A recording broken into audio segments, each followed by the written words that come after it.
mau mengoptimalkan pengawasan fungsi komisi atau interpelasi atau angket.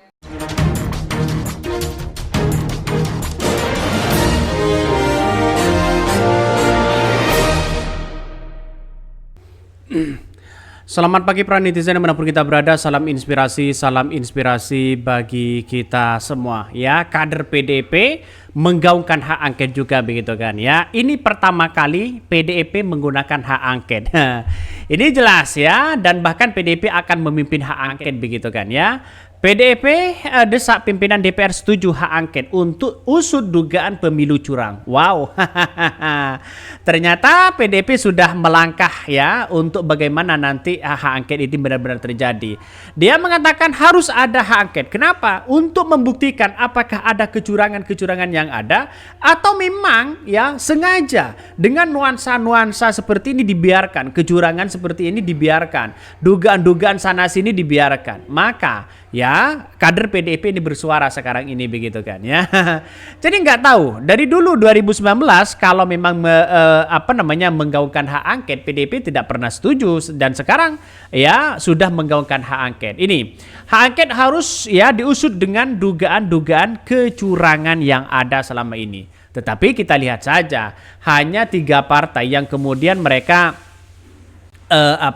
menggaungkan hak angket, tapi tidak menjadi masalah begitu karena inilah bagian dari demokrasi kita, sah-sah aja begitu kan ya. Ini sudah lengkap ya untuk membuat hak angket di situ begitu. Dari 3 partai sebenarnya cukup begitu kan ya. Ini PDIP desak pimpinan DPR setuju hak angket untuk usut dugaan pemilu curang. Wow ya. Yang ngotot hak angket salah satunya PDIP, tapi pimpinan ketua DPR yang PDIP, anak kandung Bu Mega, malah milih ke luar negeri karena memang ada kunjungan begitu kan, tidak bisa ditinggalkan ya karena ada kunjungan di situ begitu. Bahkan pimpinan DPR dan anggota partai Anda ngapain didesak? Oh, lagi alan-alan katanya begitu ya. Ini komentar-komentar dari netizen. Banyak sekali pro dan kontra begitu kan. Tapi setidaknya apa yang disampaikan oleh kader PDIP ini begitu kan, justru melakukan ya atau menemukan titik temu kalau memang ini terjadi hak angket begitu kan. Tapi nampaknya sekarang ini kalau memang diukur dengan adanya kekuatan yang berada di DPR, bukan tidak mungkin akan terjadi hak angket di situ begitu kan. Maka anggota DPR dari fraksi PDIP ini, Arya Bima, mendorong hak angket pemilu di 2024 ya di sidang paripurna DPR. Arya Bima ini lalu mengatakan DPR tak ada taring dan marwahnya dalam pemilu di 2024 karena nampaknya hari ini bahwa seolah-olah satu ya, hak angket ini benar-benar kalau memang benar-benar efektif semuanya harus lengkap di situ begitu kan. Tidak hanya satu persatu dan sebagainya begitu kan. Maka yang saya amati tadi DPR dari fraksi PDIP, terus kemudian dari PKB dan PKS yang menggaungkan hak angket ini begitu kan. Jadi bagi kami ya sah-sah aja mau berspekulasi apapun di situ begitu kan ya. Tapi nampaknya kekuatan mereka di DPR begitu kan, seperti Prabowo cukup mereka bersatu begitu kan. Jadi kalau 01 dan 03 tidak bersatu ya bisa saja nanti begitu ada nuansa-nuansa yang kemudian yang harus kita pikirkan begitu kan. Karena kalau memang mereka bersatu, wah ini bagaimana dengan kekuatan mereka begitu. Itu yang saya khawatirkan di situ begitu kan. Karena nampaknya kalau mereka tidak bersatu misalnya dari 01 dan 03 ada kepentingan tersendiri, wah ini bisa kacau begitu kan ya. Bahkan ada yang mengatakan ya partai dengan insting pembaperan. Kok kader PDIP ngomong pada beda-beda ya, katanya hak angket bukan soal kecurangan, tapi mengusut dugaan kecurangan begitu kan. Jadi mungkin ya masyarakat masih belum tahu terkait dengan hak angket ini. Hak angket ini adalah hanya ingin ya mengetahui bagaimana dugaan-dugaan cawe-cawe yang kuat selama ini, terus kemudian dugaan-dugaan kecurangan yang ada begitu kan. Kalau masalah soal menang, soal kalah, silakan yang lain ya, karena keputusan mereka ada di MK dan sebagainya. Karena di DPR selama ini saya kira harus benar-benar bersatu. Kalau tidak bersatu tidak bisa begitu kan ya. Karena misalnya separuh dari anggota DPR misalnya jauh mereka begitu kan. Karena hak angket itu kalau memang benar-benar efektif maka harus bersatu di situ. Ya nampaknya koalisi mereka begitu kan ya nampaknya mulai agak menjegal dari hak angket ini begitu kan.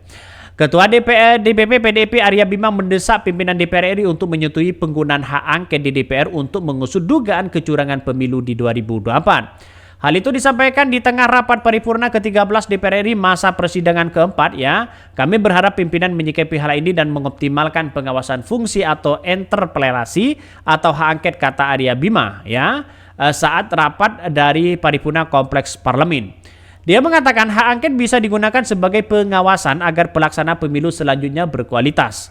Itu harus ada hak yang dilakukan dengan mengkoreksi aturan-aturan kita, ataupun yang mengoptimalkan pengawasan kita sebagai anggota legislatif yang tidak ada taringnya, yang tidak ada marwahnya dalam pelaksanaan pemilu hari ini. Walaupun tanda-tanda sudah kelihatan sejak awal ya, jelas Arya Bima.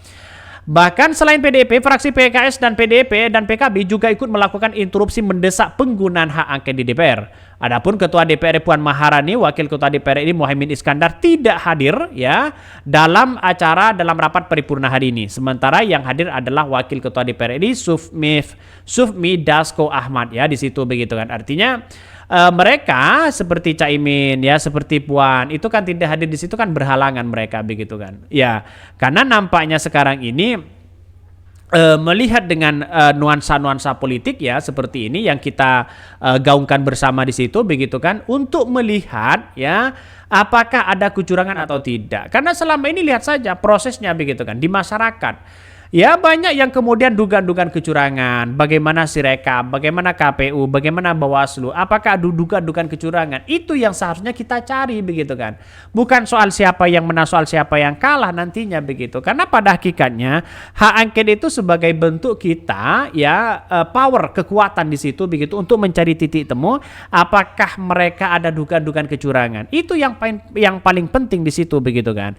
Jadi kalau bisa saja berujung pemakzulan, ya bisa saja terjadi berujung dengan adanya diskualifikasi Gibran, bisa saja begitu kalau mereka kompak ya. Tapi kalau tidak kompak, separuh dari parlemen kekuatan mereka kalah, ya saya kira jauh begitu kan. Karena kekuatan di parlemen itu kalau 01 dan 03 bersatu, maka kemungkinan besar akan terjadi kekuatan yang super luar biasa begitu kan. Jadi kader PDIP hari ini begitu kan ya, banyak sekali yang hampir separuh ya dari PDIP, dari kader PDIP menggaungkan hak angket yang ada di DPR selama ini. Ya kita tunggu saja nasibnya bagaimana begitu. Tapi yang jelas bagi kami adalah kita harus gaungkan hak angket ini, karena hak angket ini merupakan hak kepada semua warga yang yang sudah aspirasinya sudah diwakilkan di DPR di situ begitu kan. Kalau melalui rakyat sekiranya tidak bisa begitu kan ya. Karena rakyat hari ini tidak begitu didengarkan. Kalau di DPR sebagai aspirasi rakyat bisa begitu kan. Mulai hak angket dan sebagainya di situ. Oke ya, mungkin itu ya yang kami sampaikan ya. Tonton terus channel Hodari Podcast Rakyat ini karena ada berita-berita menarik dan viral setiap harinya. Salam para netizen, salam inspirasi bagi kita semua. Jangan lupa di-subscribe channel YouTube Hodari Podcast Rakyat ini.